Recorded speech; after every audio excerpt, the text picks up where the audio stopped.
Aaron Burr actually professionalized politics in the United States. It was he who organized what later became Tammany Hall. Aaron Burr was a very successful lawyer. He was a hero of the Revolution and a very cunning politician.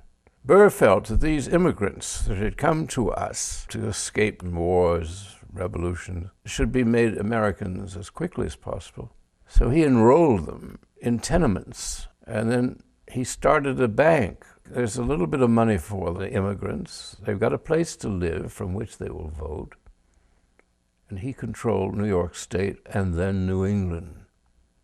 So he had put together a political machine in no time at all. So Madison and Jefferson go up to New York City.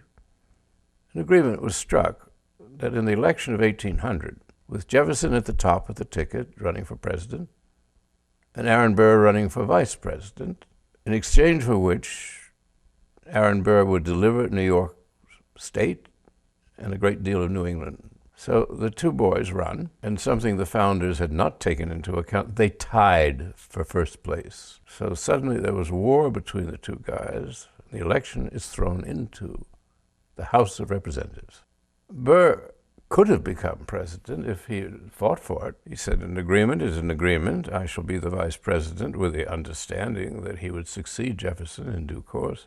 And after many votes and much chicanery, Burr stepped aside, and Jefferson became the third president of the United States. Burr thought Jefferson was a gentleman who would keep to his word. Jefferson had no intention of doing this. Not one of his items of patronage would Jefferson acknowledge. Then it was war. So Burr suddenly finds himself without power. He's the vice president of the United States. Everybody thinks he'll be the heir. And he knows that Jefferson is there to block him every inch of the way. Finally, it comes to Burr trying to get his power base back, goes up to New York, his state, tries to get elected governor.